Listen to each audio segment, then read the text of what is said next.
What is the best way to stop gun violence? The city of Richmond, California in 2007 was ranked America's 9th most dangerous city with 47 killings per 100,000.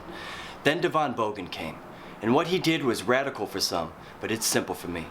Devon started the Office of Neighborhood Safety. With his 6 neighborhood change agents, they brought the crime down more than 2/3 in 5 years to less than 15 per 100,000 people murdered by guns. The work of the Office of Neighborhood Safety is done far from an office. These neighborhood change agents, usually former gangbangers from Richmond, California themselves, develop personal relationships with the shooters, talking to the gang members, local businesses, liquor stores, churches, barbershops, homeowners, renters that live in these high-risk areas.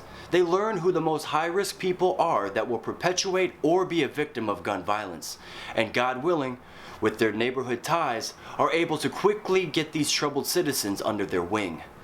In their own words, the ONS main focus is high-risk people, high-risk places, and high-risk times. For the fellows that join the program, they have to surrender their guns, and the ONS gets them a job. They have to draw up life goals, and after 6 months in the program, if the fellow is working towards the goals and isn't exhibiting bad behavior, the ONS are able to offer that fellow, through their private donors, a stipend of $1,000 a month.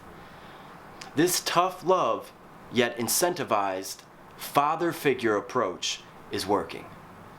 Because Devon Bogan and his team know these violent offenders aren't evil people committing evil acts because of their evilness.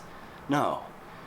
We have the research. You ask any criminologist and they'll tell you the overwhelming majority of violent crime is committed because of poverty. They need a job. The fastest way to stop a bullet is a job. This program is not without its critics.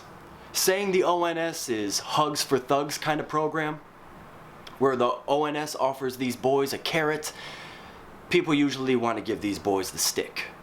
But again, there's no argument here. The research is in. Harsh punishments and over-policing as a deterrent to crime does little to prevent crime.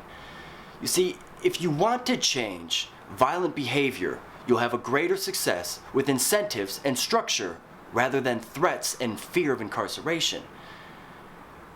One last thing. Devon Bogan and his team, these neighborhood change agents, are not informants for the police. They aren't setting these kids up.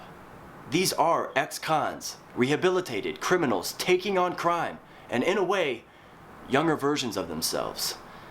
And they're winning. The neighborhood change agents have done what these kids are doing. They've seen what these kids have seen, and have been where these kids are headed. And they're not interested in more incarcerations. I'll leave you with this. Removing the person who commits violent crime isn't the same as removing the threat of violence. Where the police and courts remove the criminal from the streets, they do nothing to address the culture the violent offender came from. The fastest way to stop a bullet is a job. Devon and his team attack the culture and have reduced violent gun deaths by more than 66% in 5 years. All without removing a single person from the streets. And now those fellows in Devon's program have jobs, thus contributing to the local economy, thus systematically removing the environment for violent crime to occur, because there is less poverty in the neighborhood. More than 66% in 5 years. So Cleveland, call on your councilman, your councilwoman. Tell government you want Devon Bogan to come to Cleveland. We need this man to come speak. Let's get him on our turf. What do we have to lose but more innocent lives? Of course.